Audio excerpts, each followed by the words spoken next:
my music, Sasha. Cut that music. Cut my music, Sasha. Cut my music. We got to get rocking, man. July 18th, 2022's Monday Night Raw. We're going to talk about it. Hour number 2, hour number 3. Because hour number 1 is already on the channel. We did that live last night. Live watch along, live reaction. You guys made that so much fun. I only gave a half an hour of notice that I was going live. Hundreds joined BC Live. And since thousands have been able to catch that live stream. So it's only been up for a few hours as of right now. You guys are crushing that out. So hour number 1, we already went over. Live. Check that out after you guys catch this. Or check that and then come back and do hour number 2, hour number 3. However which way you want to do it. We'll be going over Monday Night Raw in just a minute. We're going to have to re-go over the whole Titus O'Neil deal. Because I still don't understand what the fuck happened there. But I had to get over it real quick because the ladies were about to have a 24/7 clusterfuck for the ages. We're going to go over 6 different champions in 60 seconds. I'm just going to wait till we go over that. And then, of course, we have to talk about massive balls. I'll explain everything when we get to the review. First, we got to... Before we get into what Monday Night Raw was, I'm still trying to determine what it was. Hopefully we could do that together when we go over it. Before we do that, let's start off with a little bit of comedy, man. BC needs a good laugh. I know you guys probably do too. So I gotta talk about Jim Ross and Nattie Neidhart and her sister. First of all, what I first gotta do is send a shout out, man. VIP shout out to Adam Caraxon. I saw that $9.99 super thanks, bro. After we went live last night, Adam went up into the chat and or in the comments, left a super thanks. That never goes unnoticed. First of all, it can't because it's highlighted. So Adam Caraxon, I appreciate those coffees, bro. Thanks for the tip. It's always appreciated, never needed. Always appreciated. So that's first, man. You guys know how I roll with the VIPs. Adam Caraxon, I appreciate you, man. Thank you for the coffee. Now, for you guys are going to love this, bro. First of all, we got to pick a coffee. What am I doing? Let's bring in the fucking spin the wheel, make the coffee deal. Around and round she goes, where the wheel stops. Ain't none of us know. Krispy Kreme. Guys, can I call an audible? Because it's been a while since I had one of these coffees that I'm thinking of. And I know you, like BC, we want to hear the jingle, right? We want Sasha to hit the jingle. So, guys, if you don't mind, I'm going to do a little Folgers. You guys know I love the fucking Folgers, man. And you know what that means, man. If we're doing Folgers, Sasha... hit that jingle, man. Hit the theme. Folgers aroma roasted coffee made from mountain-grown beans, richly roasted and finely ground for great waking up aroma. And what that aroma can do, brighter day for me and you. The best part of waking up is Folgers in your cup. Yes. Yes. The coffee bar is officially open for business today, bro. We got the Folgers. Oh, that's a beautiful sound. Come on, you can do it. There she goes. Beautiful sound, beautiful coloring coming out of that coffee machine. Oh, we're open for biz. Folgers, it's in your motherfucking cup. All right, as I promised you, man. This JR, Nattie Neidhart, and Sister Jenny Neidhart. This was hilarious, bro. I caught this after Raw went off the air. You gotta hear this. This is great. Nattie puts up a post on her social. It says, "The Neidharts. How pretty is my sister Jenny? She never believes me when I tell her. The photo, Sasha, you gotta put this up in post-edit, by the way. You gotta put this up in post-edit. Please remember. Oh, I hope Sasha remembers this, man. We gotta have the photo. Black out the goods, though, because I got in trouble for Jade Cargill once. She was in my thumbnail. She was covered, but they thought she was too sexy. It literally sent me a message saying, we're sorry, basically, sexy material. So they didn't take anything down, per se, but they did have me change the thumbnail, which I'm like, she's covered. She's a beautiful girl. What the fuck? It's Jade Cargill, you know. So anyway, we gotta black out the goods, though. So if you guys gotta see the real photo, if you want the goods, you gotta go to actually Nattie's Twitter account, I believe it is. I don't know, man. I get all these socials mixed up. But she has a photo of her and her sister, and I mean, they are rocking out. If you get what I'm saying, man. Like, rocking out. It's pretty... I mean, they are for sisters, absolutely beautiful. I mean, I can't even... For sisters, man... Oh, that's a beautiful sound. My coffee is ready to be topped off. They're just... I mean, and they're fucking... They're Mount Rushmores. I mean, that's Mount Rushmore. Jenny left side, right side... Nattie left side, right side, Mount Rushmore. I'll fucking look at that shit all day. I mean, that photo would get even the oldest of men to run into a fucking a lamppost. In fact, that's what happened with Jim Ross. Jim Ross catches wind of this fucking... Jim Ross catches wind of this photo, and he literally, I think it's called like a retweet, and he puts as his caption, "She's gorgeous, Nattie. Runs in the family. Cowboy hat, smiley face. Wish she was a bit older. Wink emoji." Come on, bro. Are you kidding me, C?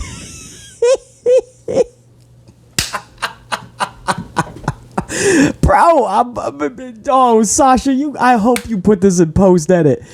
She's gorgeous, Nattie. Runs in the family. Cowboy hat, smiley emoji.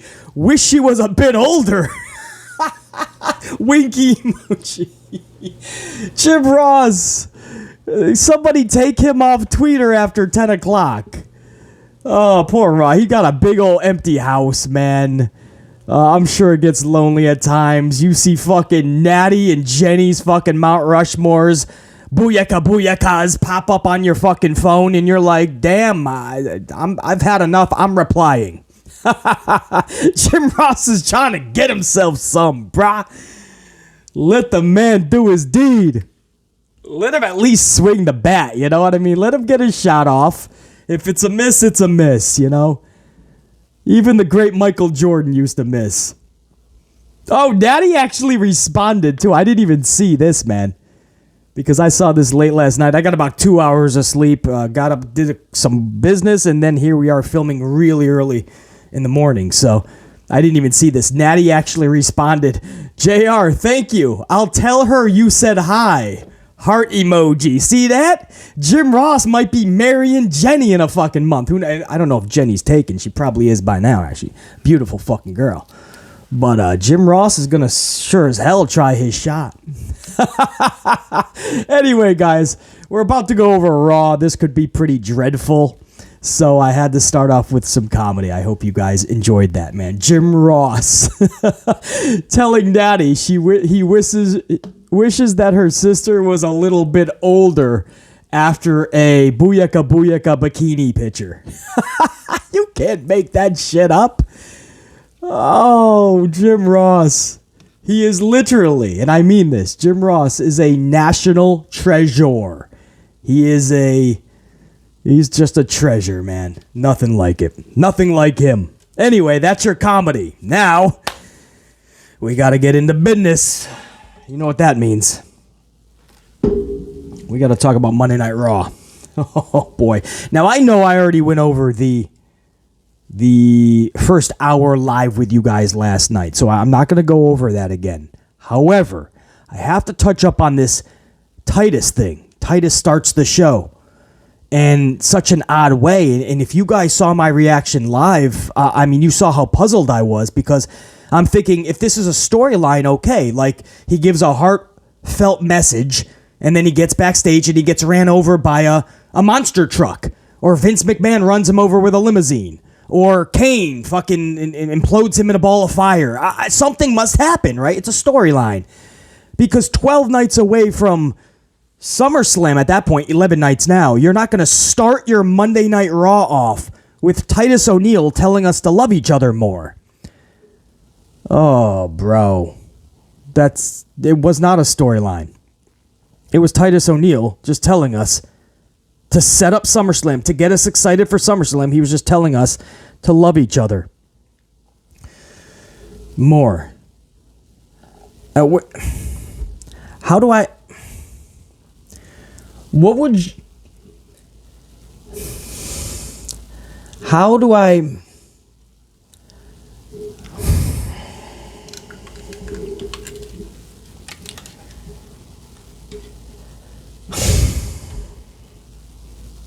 Guys, you don't need me to even bash this, rip this apart, or say I didn't like it, or say it could have been better, or waited to the second hour at least, because it's SummerSlam. Let's start off with some excitement. It's not asking a lot, right? Let's just get us excited for SummerSlam from the jump and have Titus start the second hour or the third hour telling us to love each other, hug each other more, call your loved ones, look out for one another. Doesn't matter your age, creed, race, nationality, economic standing. I mean, these were things he was saying last night.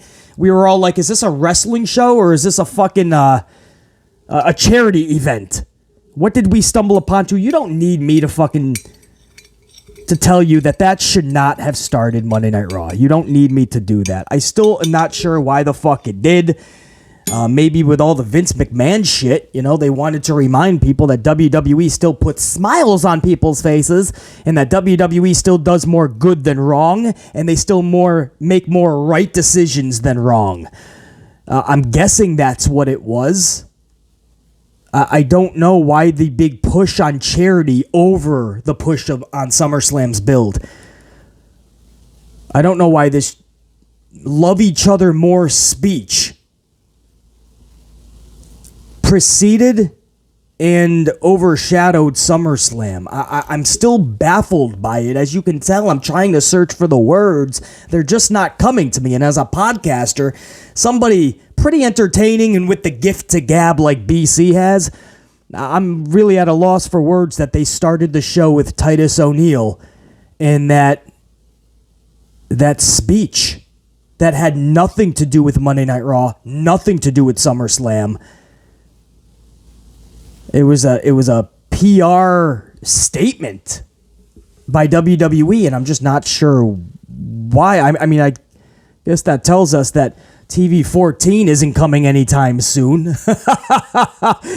Maybe they were gonna do it, and then they said, ever since the Vince thing, they were like, oh, fuck. Now we can't do it. So now they're totally going the opposite way. Now it's even worse than PG. Is there worse than PG? I guess just G, right? Parental guidance, and then maybe just guidance. Your fucking dog can watch it with you, and that's considered guidance. If you thought it was childish before, probably going to get even worse now, maybe. That's probably why we saw the fucking women in that insane segment in hour number 2, hour number 3, which we're about to go over. I don't even want to think about anything worse than PG. I mean, if it wasn't bad enough, Titus O'Neil did that to start off Raw. And this isn't even about a fun... Oh, Beasley, he gave a good speech, man. Why can't you just be nice for a minute, Beasley? There's more to life than wrestling. Not when I tune into a wrestling show 12 nights before SummerSlam, which we're pleading this company to get us excited because more than half their show is rematches. All of it. All of it, guys. Matt Riddle versus Seth Rollins, thanks to JR9 Gaming telling us last night that's actually a rematch from a Monday Night Raw. Usos versus Street Profits, a rematch 13 times over. Whether 6-man tags, tag team matches, singles, we've seen that every variation. We just saw it at Money in the Bank. Usos Profits. Again, Lesnar versus Reigns. We've seen a million fucking times. Or it's going to be the 9th, if you want to be more realistic. 9 fucking times. Several times at WrestleMania. Now we got to see him at SummerSlam? Theory versus Bobby Lashley? Again? Becky Lynch versus Bianca Belair? Again? I just saw that at last year's SummerSlam. Hell, I just saw it at WrestleMania a couple months ago. Liv Morgan versus Ronda Rousey. These are all matches we have already seen. And this is their second biggest event of the year. That's not concerning or alarming or doesn't frustrate you a little bit. Nah, basically, it's just a show, bro. I'm good, man. Whatever they give me, basically, I'm going to be there with my wooden bowl and wooden spoon, and I'm going to ask Vince McMahon, please, sir, can I have some more? Good for you. We're trying to get excited. The rest of us are trying to get excited about this event. We start off a 3-hour Raw, which is asking us a lot to sit through. And we're starting with Titus O'Neil telling us to love each other more, look out for one another, hug each other, enjoy each other's company. I don't know what he was saying. It was so odd. I was just thinking at any moment Kane is going to fucking engulf him in flames. Or Vince McMahon is going to drive a limo straight into the ring and run him over. Or Stone Cold's coming with a monster truck and everyone's going to pop to shut this dude up. I didn't know.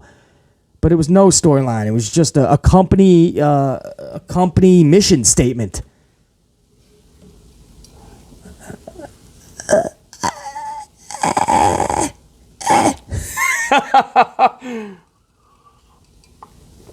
Oh, bro, Folgers, it's in your motherfucking cup. Oh, man. Fucking a thing of art. A good coffee is a thing of art. So now we go into, again, that was in hour number 1. I'm not going to go over it. We already went over that live. So now we go into hour number 2. This is where we're going to start off this review. Now, I'm going to be honest with you guys. We're actually not going to start off with hour number 2, or at least not right at the start, because Rollins and Ezekiel started hour 2, I believe. Full disclosure, I'm gonna break down the fourth wall for you guys. I'm going to let you know exactly what happened. When I got done with that live stream last night, hour number 1, Dominic Mysterio and Rey Mysterio were getting beat up by Judgment Day. I signed off. Top guy. I was out. Said peace to my unit for the night. And BC went straight to Wendy's. That's right, Wendelson's, I call it. If you don't know what a Wendy's is, it's like a McDonald's, but they got a fucking better, bigger burger. It's called a Dave's Single or a Dave's Double. And if you get a Dave's Double, prepare to be wabaka'd, because that shit gonna hit you, man. It fills the spot. So BC went and got a Dave's Double, a large fry. That's right, it's a cheat day. BC did it up. And a Frosty, man, a chocolate Frosty. That's the order. And when I got back, Rollins and Ezekiel was over, of course, because no match lasts more than 10 minutes on this show. So Rollins and Ezekiel was over. So I could have, man. It's early. It was more important to me to get the right words for JR and Nattie than it was to look back and see who won this match or what happened. So I literally did not even go back to see what happened, man. Stone Cold, The Rock, Hulk Hogan, Hornswoggle, they all could have made a return during this match, and I would not have known. Because I never even went back to do the research. I literally, in my notes, have Rollins versus Ezekiel, / and there's nothing left. There's nothing after that. I go right into Dawkins versus Omas. So if you're a new subscriber and you just joined it and you're like, damn, I was told to come to this channel because this guy's the real deal. He's an immaculate reviewer. He's leaving out full matches. Yes, that is what happened. I don't have an excuse for it. I ended the stream. I wanted a Dave's Double and a Frosty, and I went and did that shit because this show was boring the fuck out of me. But when I came back, man, we jumped back into it. Dawkins versus Omas. That match turns into a tag team match just after 75 seconds. I want you guys to think about this. Dawkins Omas turns into a tag match just after 75 seconds. Now, we knew MVP is out there. Montez is out there. You know damn well it's WWE. They don't get creative. Everything is redundancy at its worst. Or if you're going by the word redundancy, I guess it's redundancy at its finest.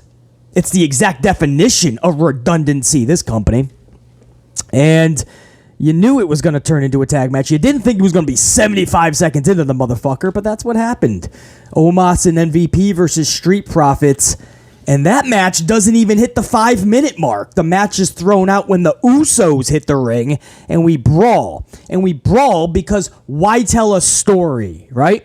You could do so much with the Usos and the Profits, man. Either backstage, in the parking lot, at the local fucking Wendy's, right? Put some time, care, and energy, creativity into all of these builds, these concepts. I can't even call them storylines because they're not. But build these things in creative ways to make them memorable.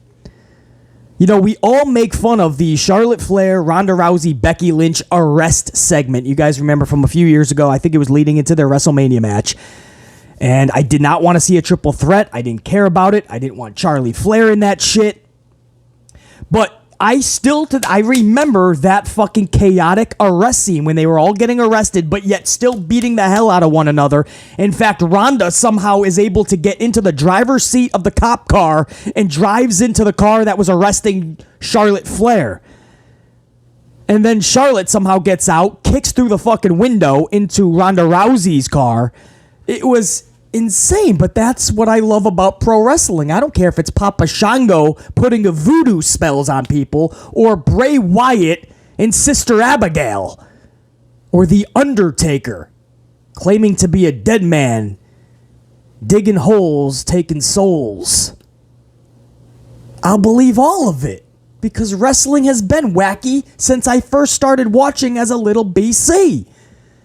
That's what we all love about pro wrestling. It's out of this world. It's bonkers. There's nothing like it. But we'll suspend our disbelief. We'll enter the wacky world. We'll believe it fully. We'll find kayfabe where there's not kayfabe. We'll do it. Just meet us halfway. Give us something to latch onto, to grasp onto, to be captivated by, intrigued by, excited to the highest of levels and the most amplified of measures. But no, they never do. The Usos are one of my favorite tag teams in this world. They come in and we brawl.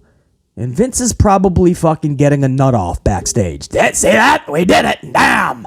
I bet you everyone's excited now. They'll see the 18th rematch. Why? Because they brawled?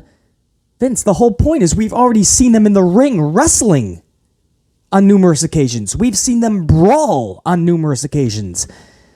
You're a billion-dollar conglomerate with prime time television, 5 hours every week. If you want to include NXT, you got 7 hours of prime time television every week. And this is what you give us. It's bullshit. It's major bullshit. So that's my thoughts on Usos hitting the ring. The match gets thrown out. And by the way, two matches barely took 7 minutes. I don't even know if they hit 7 minutes. Omas versus Dawkins 1-on-1, and then a tag team match Profits versus MVP and Omas. Both matches barely hitting the 7-minute mark, if even. Think about that. Not good.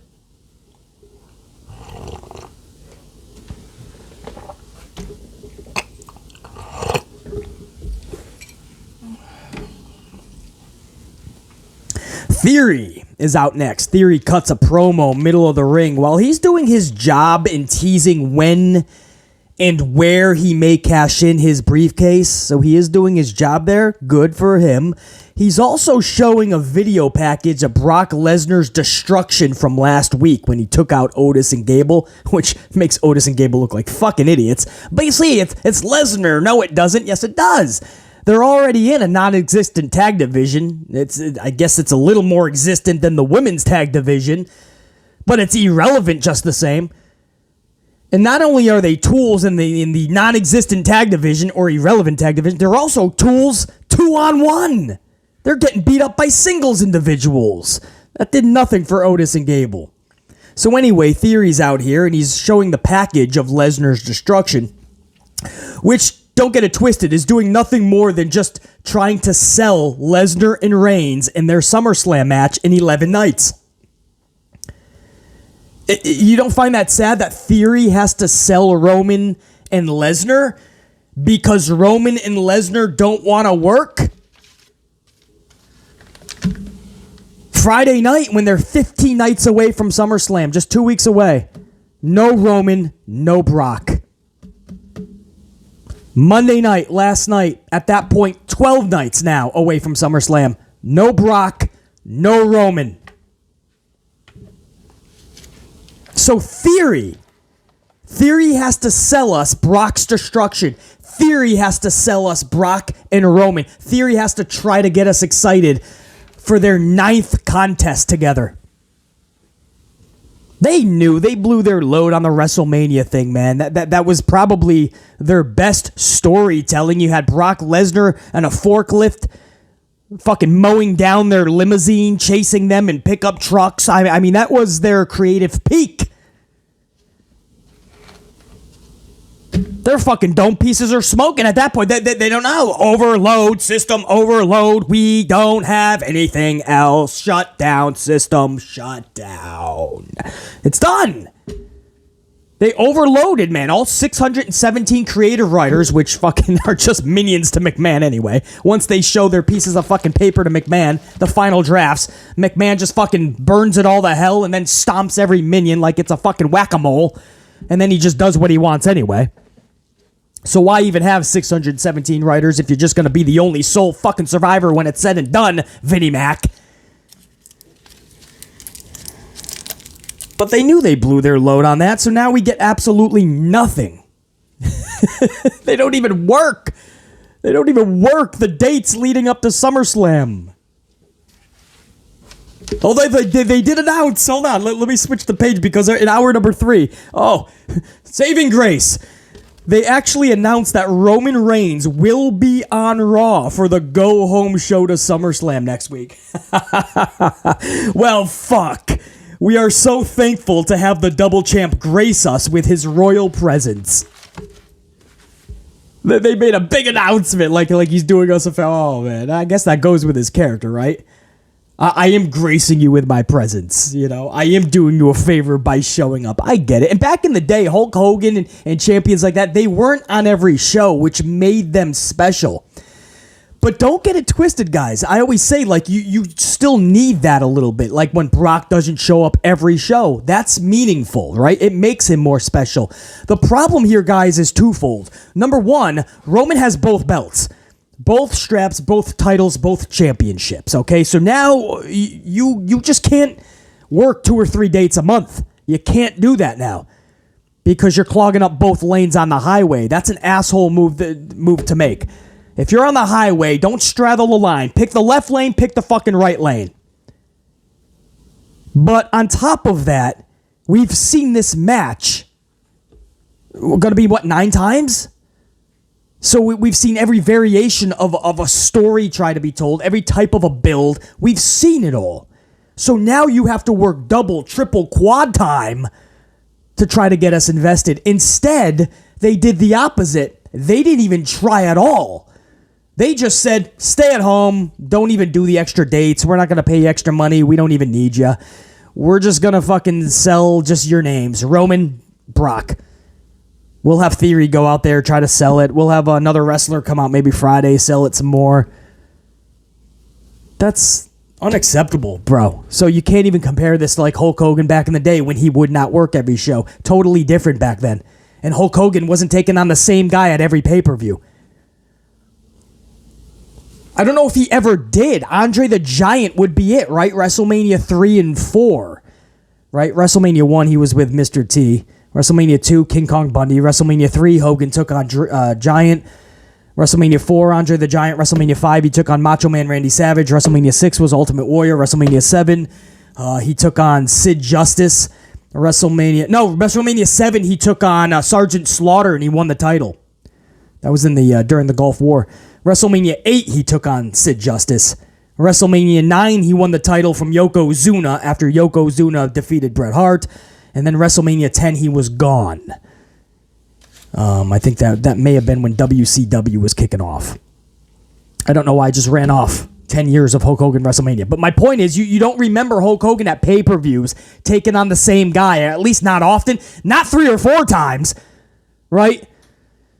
Not even Andre the Giant. That was a couple of times. The Macho Mans, the Ultimate Warriors. I mean, every big feud that I can think, the Roddy Pipers, it wasn't like 10 fucking matches at pay-per-views.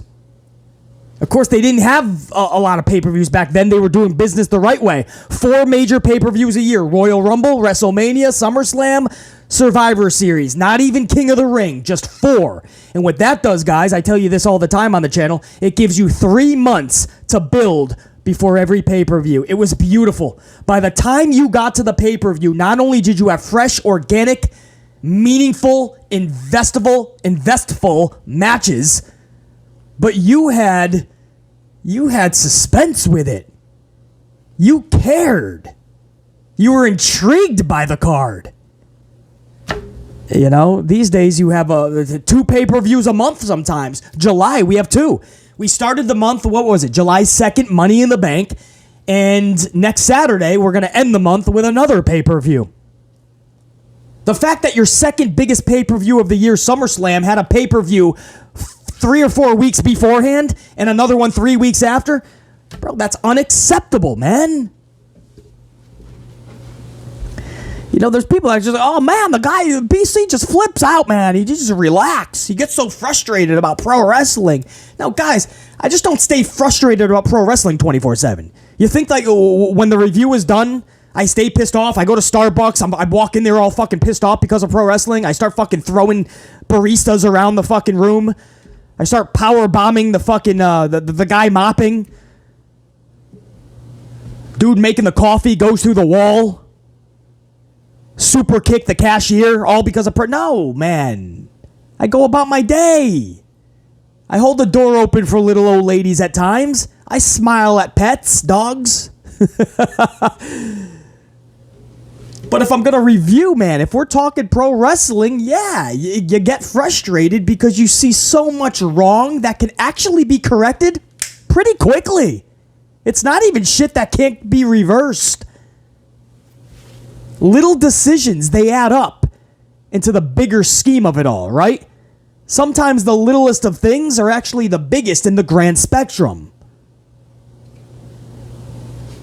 And if you don't fix those little things, they become amplified and they become a big problem.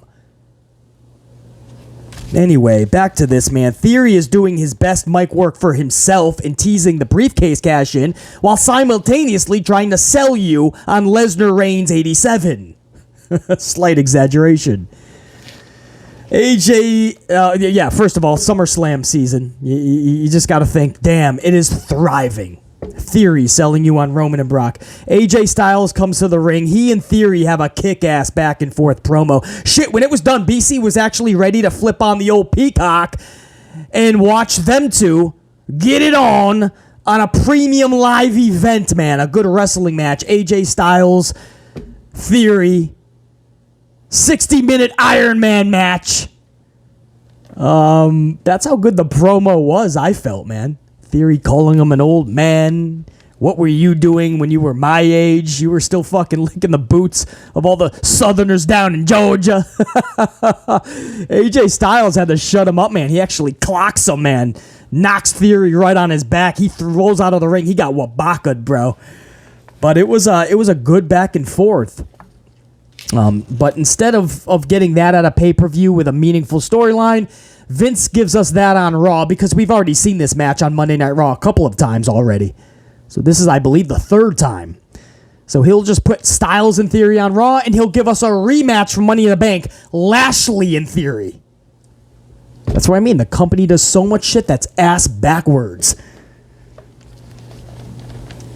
Styles clocks Theory. He drops down. Theory rolls out of the ring. Dolph Ziggler's music hits. Dolph hits the ring. We go to commercial. When we come back, Dolph is on commentary, and we get Theory and AJ Styles, which was underway when we came back from break. This was, of course, another solid match with these two. It's not the first time, like BC have told you, that we've seen them face off. I believe it was twice in the past. It was so good the first time, Vince couldn't get enough, and he had to give us a fucking rematch 7 days later. I think that's what happened with these two. So a few months have passed. Here we're getting it again. Still good, though. I'm not going to bash the match, of course. I mean, it was good. The match ends when Dolph Ziggler super kicks the solid shit out of Theory while they were on the outside. The ref never sees it, and Theory is counted out. So post-match, Styles delivers a Styles Clash just to show everybody that would have been the ending anyway. But I don't mind this finish. Ref doesn't see it. Dolph continues whatever he's got going on with Theory. Nobody truly understands this. We all have our kind of ways we think it's going to go, but you never know with this company. So Dolph super, and then this was a badass super kick, man. Dolph delivers some of the best super kicks in the business. And Styles, Theory's going to be just fine with a count-out loss. And even a Styles Clash afterwards. Theory is fine. He's got the briefcase, probably going to cash in at some point and actually get the title. He's going to be fine. Dolph, he's looking better than he has in months when he was a dirty dog. So they're fine. AJ Styles is the one that still concerns me. He's in the same position as Alexa Bliss. There's just no plan and there's no direction.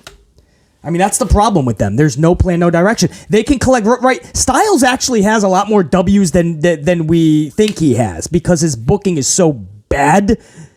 It shows you that even when you collect W's, we still aren't necessarily going to look at you as a winner if your booking is just atrocious. And it is. Styles actually has a lot of W's. They just never have a real direction or plan, especially one that we can gravitate to. And Alexa Bliss has no plan, and she's been racking up W's as well. So that's why I kind of put Styles and Bliss in kind of the same category. Styles really good. Alexa Bliss has gotten better over time, man. When she first started in the company, there was a lot of bashing on her skills. I think she's proven, though, that she stood the test of time. Her accolades speak for herself. I think she's an 8-time champ if you want to count what she won later in the night, that 24/7 title. We're going to go over it. But I think she's a 3-time Raw Women's Champion. I believe she's a 2-time SmackDown Women's Champion. I also think she's a 2-time Tag Team Champion. So that's 7. And then if you want to throw in this fucking title that she won last night for 3 seconds. That would make her, I believe, the first Grand Slam champion, if you're counting the 24/7 title. The first women's Grand Slam champion, I believe. If you're counting the 24/7 title as well. Alexa Bliss just achieved that last night. But my point is, even with all of those accolades, just like Styles, we look at them and we go, what has happened to them? What are they doing with them? They're blindly collecting W's. The W's are only half the story. I've seen people get booked taking L after L after L, but their booking is so fucking damn good. Mostly this happens with heels. They're still relevant. You still want to see them. They still make you feel something. So you got to be careful, man. Alexa Bliss is in the same category as Styles, I feel. Speaking of Alexa Bliss, man, I got to give a shout out to Alexa Bliss because, damn, what she did for her husband now, not even boyfriend, Ryan Cabrera, I believe his name is. I believe he's a musician and a good friend with Miz. I could not believe what she did for him on his 40th birthday.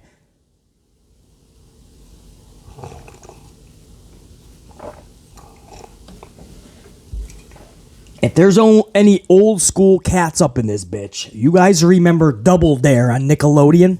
I think they tried to redo it too. So maybe the younger crew out there, maybe you guys know what Double Dare is as well. But back in the day, man, you lived by that shit. It was Mark Summers as the host. And it was just, There was never anything like it, man. If you were a kid growing up, I mean, Double Dare was just the shit. You had to tune in, man, whenever it was on.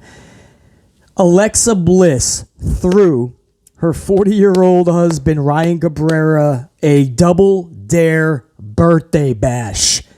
Like, literally, like, I rented out, like, a studio, like, where they would film. Had all of the Double Dare logos, the big, like, Trons. Like, it was an actual Double Dare set. She brought him in blindfolded, took it off. Everybody was there. The Miz, Maurice, everybody, man. Surprise! Happy birthday! Man, Alexa Bliss, mad props on that, dude. If my girlfriend ever fucking threw me a Double Dare birthday bash, bro, that's a keeper, dog.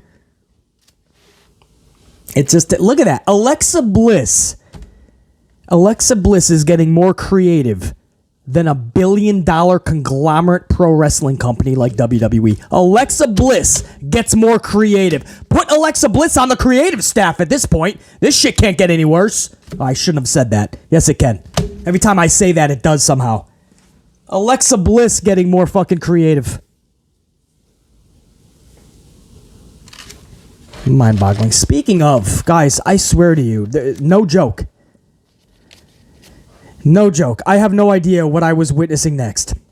Tamina Snuka, Doo-Doo Drop, Dana Brooke, Alexa Bliss, Nikki Ash, Ninja Tozawa somehow, out of nowhere, and Asuka were all in the ring together. I think it was originally a 6-woman tag match, and then it turned into an embarrassing shitstorm where everyone in the match, or nearly everyone, including Tozawa, became 24/7 champion. Think about this, 6 different champions in roughly 60 seconds. Roughly, give or take a few seconds. 6 champions. I call it an embarrassing shitstorm because how does that make anybody relevant? How does that make somebody just tuning into pro wrestling believe that this shit is legit? That it's not just a farce. 6 different champions in 60 seconds. Everybody just losing via a roll-up. Roll-up after roll-up after roll-up after roll-up after roll-up after roll-up after... That was... Many weeks we say this 24/7 shit has hit rock bottom, right? But it truly hasn't, because the following week or maybe a month later or 2 months, it hits a new bottom. So then we're like, damn, that's the new rock bottom. Well, that's the new rock bottom. Oh shit, that's the new rock bottom. Guys, this, I don't know if this can be topped or should I say bottomed out, because they did just bottom out. They went into the guardrail at 180. There's no getting back on the road. The vehicle is total. It's done. I don't know how you can get worse than this. 6 people became champions in 60 seconds. And guys, this isn't just like it's fucking Danny Dipshit Dugenheimer, Fuckwad Fred, my local pizza delivery guy, Luigi Lugnuts, or fucking Paulie Walnuts. Guys, this is literally Asuka in this match. Asuka! We were just talking last night. Guys, about Asuka having a 914-day undefeated streak. 914 days. Can you even fathom that? Can you even imagine somebody having a 914-day streak undefeated? And then she just loses it to fucking somebody who was never going to connect with the audience like Charlie at WrestleMania. The botch of botches. We now know that. I was even willing to give it a chance at the time to see where they go, hoping they have something fucking planned here that's going to make this make sense. Nope, nothing. I find it fucking so drastically sad that 2 years later, or a few years later, more than 2 years, I believe, when Charlotte came back from a hiatus, they had to put her with Asuka just so she would get cheered. They wanted Asuka to give a little bit of a rub to Charlotte. I say this all the time. So she ditched Lana. Vince ditched Lana and put Charlotte with Asuka. And how crazy is that? Charlotte's the one who took her fucking undefeated streak. And years later, there's nothing like saying, wow, we botched that. It did not work. It completely failed. Like needing Asuka to try to get her over after years later when you ended her undefeated streak. Fuck. We could have told you Asuka should be keeping that streak and taking out fucking Charlie. But again, I was willing to even give it a chance. Okay, it happened. Let's see what happens here. Nope. WWE will make you look like a fool every fucking time, even if you try to give them the benefit of the doubt. My point is, what the fuck must Asuka be thinking here? While this is happening, this is a real wrestler, like trained, strong style, female-wise, in Japan. And this is like a circus, man. Alexa Bliss is in here. We just went over her accomplishments. 3-time Raw Women's Champ, 2-time SmackDown Women's Champ, 2-time Tag Champ, Money in the Bank briefcase holder. She's fucking getting rolled up. After holding the title for 3 seconds. Nicole Ash. I remember her as Nikki Cross, a badass motherfucker in NXT who would have actually really good matches in NXT, and she wasn't afraid to get physical. I always bring up her and Nikki Cross in that last women's standing match in NXT. And now she's fucking a heel superhero having a fruit roll-up fest every week. Doo-doo drop. Piper Niven actually had a chance to be a damn good wrestler. Even her size included. She had a chance to be a good wrestler. They named her Doudrop. Could you imagine being told you're going to be named Doudrop, but don't worry, we got big things for you. Just like Sasha, Naomi, and so many others, Vince lied to her. Gave her the fucking name that would destroy her entire career, because I don't know if there's any coming back from that. She's always going to be known as Doudrop wherever she goes, whenever she goes there.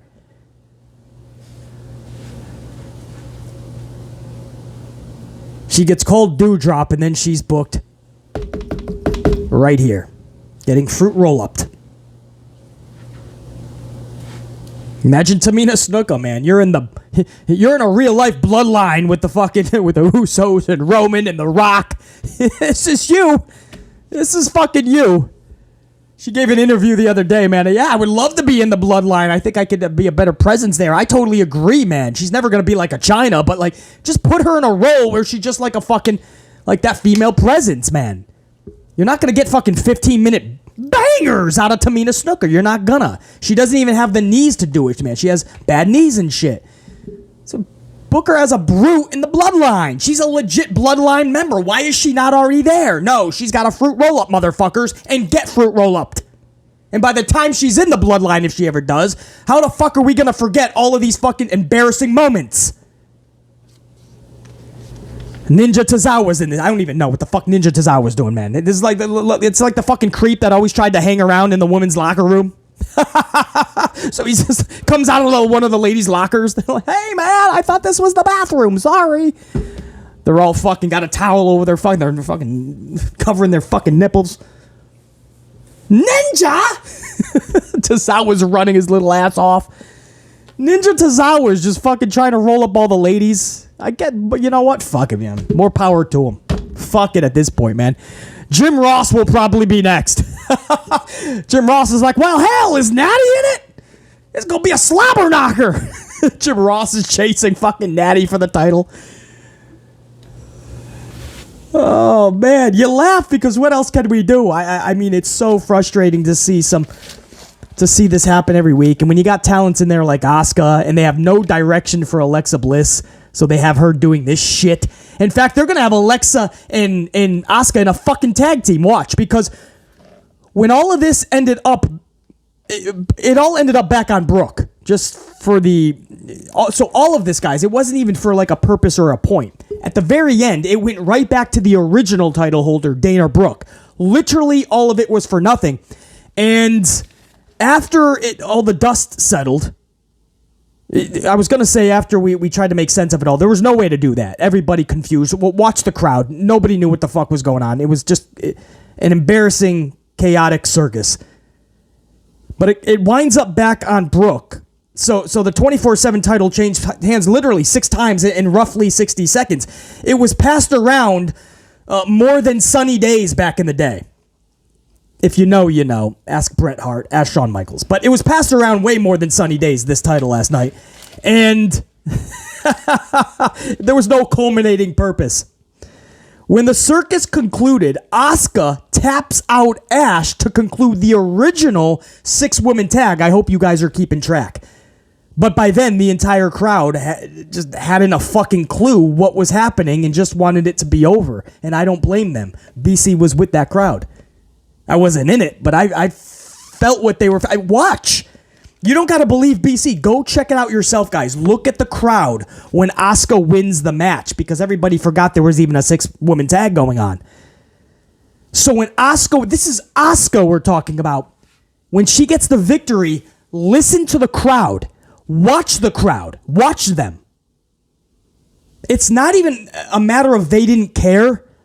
They were so checked out, bro. These are the people that literally buy the tickets to go to these events. I mean, these are Vince's... These are the wooden bowl people, right? I mean, it's one thing. There's a lot of people that go there just to try have a good night, right? Like, even there's been times BC, they're at Madison Square Garden, but BC's just going to go fucking have some drinks, try to enjoy it, you know, because at the end of the day, you still respect the hell out of these wrestlers, the males, the females, that you respect them. You know, you go, you watch the show. And, you know, it's just a live event, so it's not like you're not expecting too much, you know. It's not like a lot of story build. You're just going to see your wrestler. So I get it, you know. But a lot of these crowds are people that literally hang on everything. They have all the merchandise. They watch somebody like BC, and they're like, shut up, man, fuck you. It's all great. You know, they don't understand that it can be and should be better than what we're getting. They don't understand that. It's just whatever WWE has to offer, they're going to sit back, watch it, take it, ask for more. So it's something when the crowd that shows up and is willing to accept anything and everything, when even you stumped them, you confuse them, you make them not care, that's when you know you have an alarmingly tragic situation in your lap. And that's what happened last night. It was so fucking sad to see Asuka get no reaction.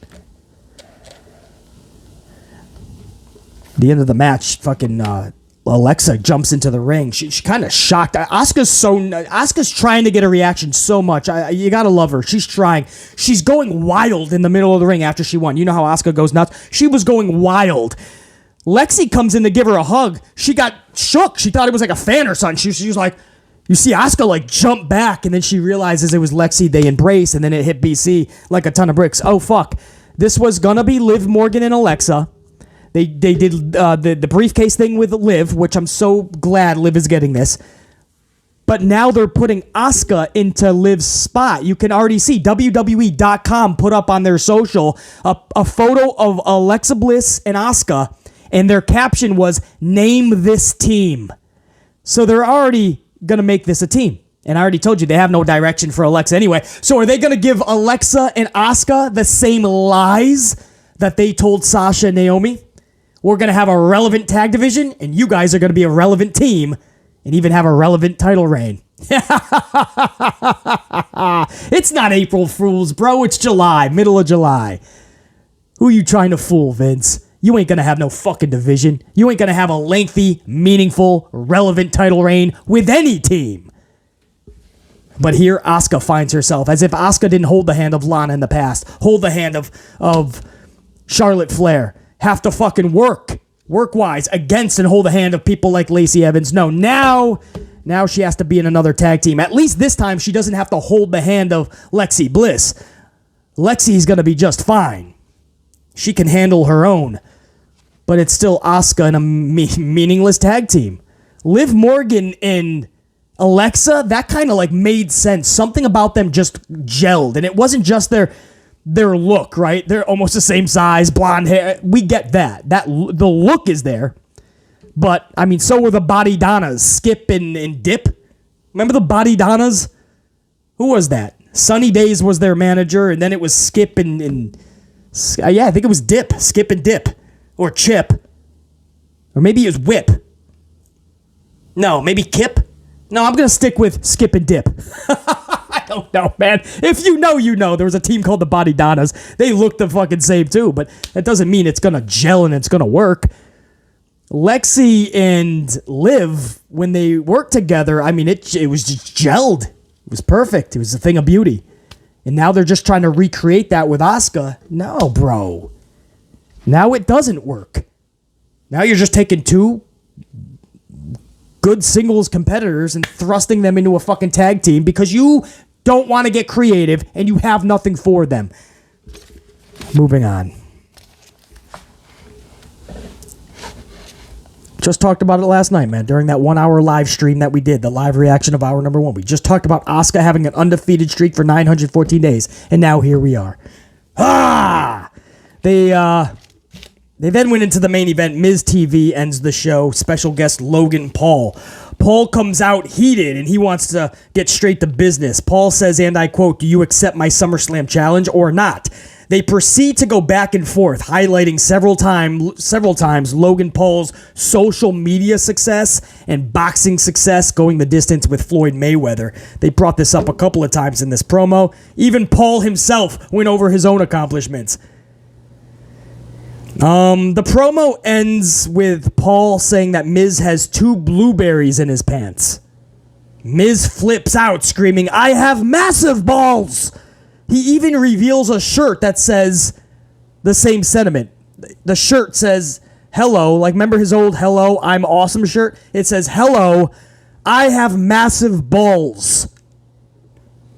And then he's so pissed off that he actually accepts Paul's challenge. Paul is then jumped by Tommaso Ciampa and Miz, but he's able to escape, and the show ends. So, did you enjoy Monday Night Raw?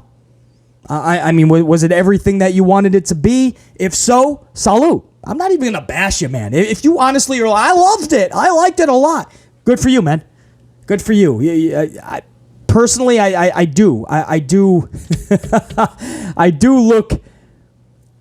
I look at the big picture, and I just see so much wrong that can easily be fixed, and that's what's most frustrating. If it was a lot wrong that's going to take so much time and it's really not even Vince's fault and just times have changed, right? I get it. But there's so much that can easily be fixed.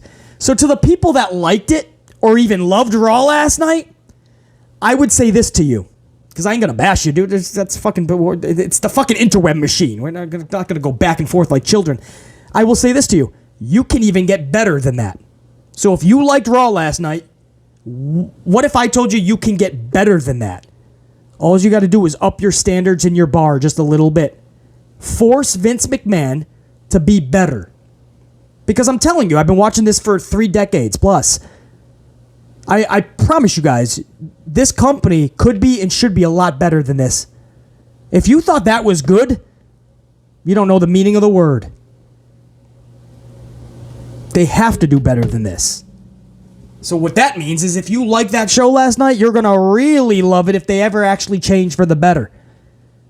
It'll be out of this fucking world to you. Because this is just not good. We're 11 nights away from SummerSlam. Did you even realize that? Did you remember?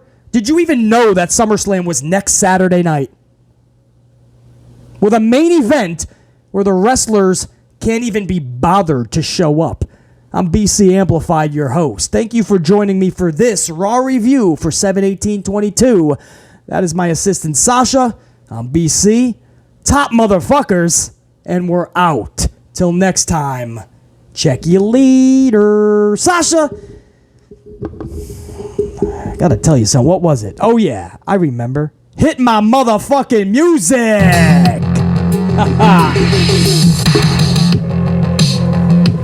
Hello!